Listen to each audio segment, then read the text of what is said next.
ಹೇಳಿದ್ರೆ ಮೊದಲನೇದಾಗಿ ಯೂನಿವರ್ಸಿಟಿಯನ್ನು ಉಳಿಸಿ ಅನ್ನುವಂತಹದ್ದು.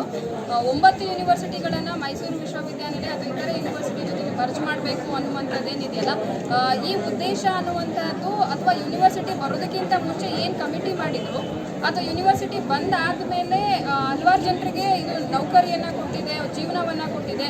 ಅಂಥದ್ರಲ್ಲಿ ಈಗ ನೀವು ಸರ್ಕಾರದವರು ಒಮ್ಮೆಲೆ ಈಗ ಮರ್ಜ್ ಮಾಡ್ತೀನಿ ಅಂತ ಹೇಳಿದ್ರೆ ನಮಗೆ ಒಂಥರ ಕಂಗಾಲು ಕೂಡ ಆಗುತ್ತೆ. ಹಾಗಾಗಿ ವಿದ್ಯಾರ್ಥಿಗಳ ಭವಿಷ್ಯದಿಂದ ಮತ್ತು ಇಲ್ಲಿನ ನೌಕರರ ಭವಿಷ್ಯದಿಂದಾಗಿ ಸಪ್ರೇಟ್ ಯೂನಿವರ್ಸಿಟಿ ಇರೋದ್ರಿಂದಾಗಿ ನಮಗೆ ಸಪ್ರೇಟ್ ಒಂದು ರೆಕಗ್ನಿಷನ್ ಅನ್ನುವಂಥದ್ದು ಸಿಗುತ್ತೆ. ಅದಕ್ಕಿಂತ ಹೆಚ್ಚಾಗಿ ಸರ್ ಹೇಳಿದ ಗಡಿನಾಡು ಒಂದು ಗಡಿ ಜಿಲ್ಲೆ ಆಗಿರೋದ್ರಿಂದಾಗಿ ಇಲ್ಲಿನ ಮಕ್ಕಳು ಅಂದರೆ ಕೇರಳ ಬಾರ್ಡ್ರ್ ಮತ್ತು ತಮಿಳುನಾಡು ಬಾರ್ಡ್ರ್ ಅಲ್ಲಿನ ಮಕ್ಕಳಿಗೂ ಕೂಡ ಇದು ಹೆಲ್ಪ್ ಆಗುತ್ತೆ. ಹಾಗಾಗಿ ಒಂದು ಯೂನಿವರ್ಸಿಟಿ ಆಗಬೇಕು ಅಂತ ಹೇಳಿದ್ರೆ ಗಡಿನೂ ಕೂಡ ಇಂಪಾರ್ಟೆಂಟ್ ಆಗಿರುತ್ತೆ, ಅಲ್ಲಿಗೂ ಕೂಡ ಅಲ್ಲಿನ ಮಕ್ಕಳಿಗೂ ಕೂಡ ಇದು ಹೆಲ್ಪ್ ಆಗುತ್ತೆ.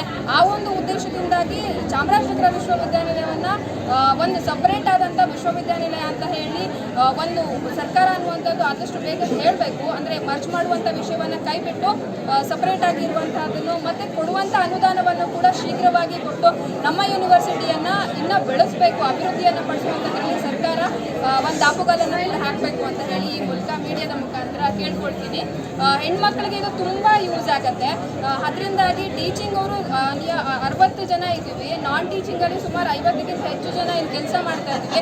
ಇವರಿಗೆಲ್ಲ ನಮಗೆಲ್ಲ ಕೂಡ ಇದು ತುಂಬ ಹೊರೆ ಆಗ್ತಾ ಇದೆ. ಹಾಗಾಗಿ ಇದನ್ನು ಡೈಜೆಸ್ಟ್ ಮಾಡ್ಕೊಳ್ಳೋದು ನಮ್ಗೆ ತುಂಬ ಕಷ್ಟ ಆಗ್ತಾಯಿದೆ.